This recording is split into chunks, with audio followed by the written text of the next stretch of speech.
Good afternoon. My name is Bhupinder Singh, and I'm here to talk about a new kind of IRP that we are putting together.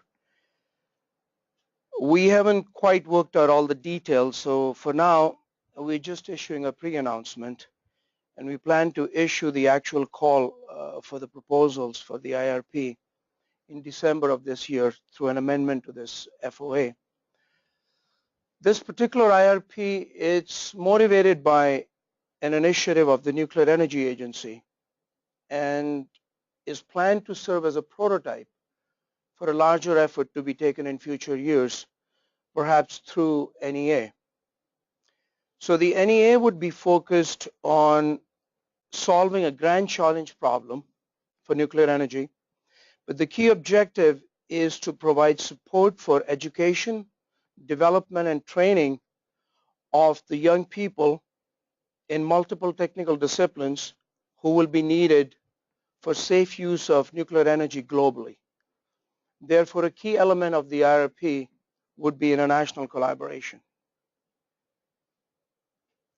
So as I said, we haven't quite worked out the IRP, but I wanted to present to you our current vision as we are thinking right now on what the scope might be and what the IRP would do and would ask the proposals to propose. So first and foremost, it has to identify and solve a significant problem which presents a grand challenge to making use of nuclear energy more attractive.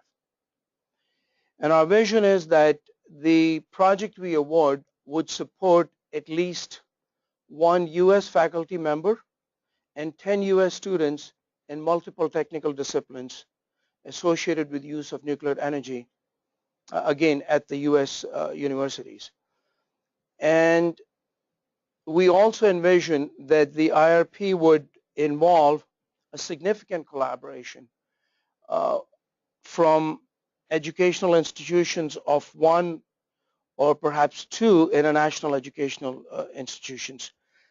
And it's desired, and our current vision is that the effort at international institutions would be comparable to what we have in the U.S., and the funds that we will provide through the NEAP award will only fund the efforts of faculty and students at U.S. universities, and international collaborators will have to secure their own funds.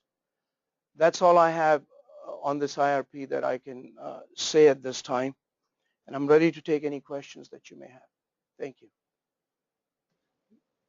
Now, BP, it is important to point out in the scope that the intention is to amend this work scope in December of 2016. Correct. With more details, which would essentially open this scope up for applications until February 15th.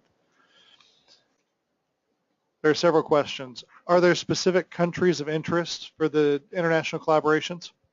Well, right now, we will give the details in the call, but current vision is that the country have to be members of the OECD NEA. Can you give an example of what you consider to be a grand challenge?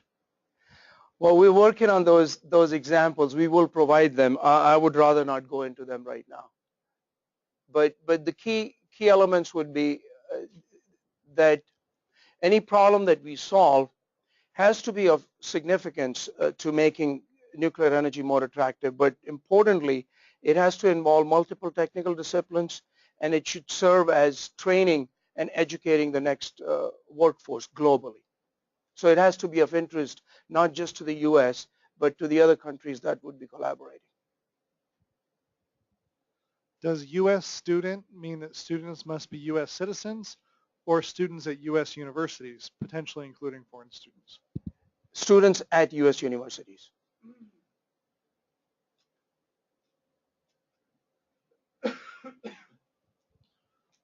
Would it be possible to use funds for equipment, supplies, etc., or exclusively for faculty and student costs?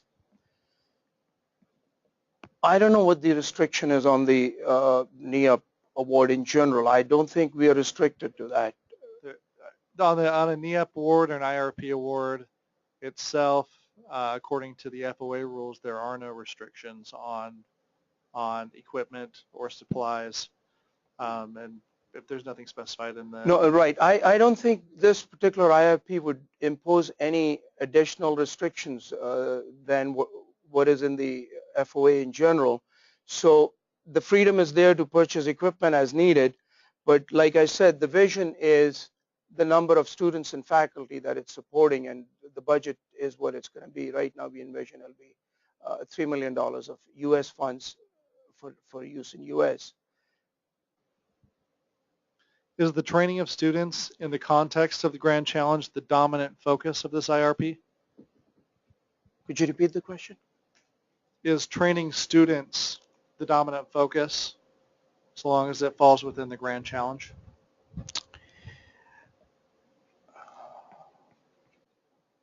That's a key part of the objective, but we have to have a significant problem that we are solving, and the vision is in solving that problem and working solutions and working with the collaborators, both faculty and others, the student would gain expertise that's eventually needed for safe use of nuclear energy globally. Would this Grand Challenge problem surround or have involvement with the facility or national laboratory, or is it purely academic?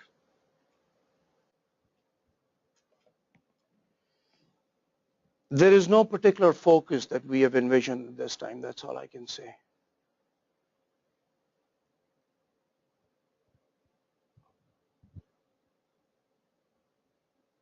And I have to think about that question a little bit more, and I'll try to write the final call that addresses that clearly.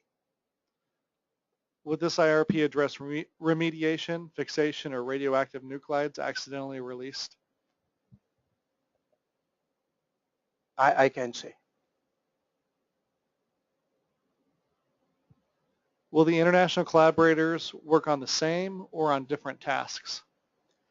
The vision is there is one grand challenge problem, and everybody's working towards solving that grand challenge problem, and the collaboration would involve different tasks, but they all have to lead to solution of that single problem that's identified up front. And the task distribution would have to be proposed in the proposal and agreed to by the participants that the proposal submits.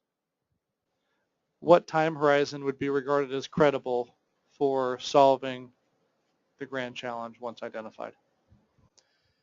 The idea is that the challenge would be such that it could be solved within 3 years within the resources that would be available, and so currently it's 3 years.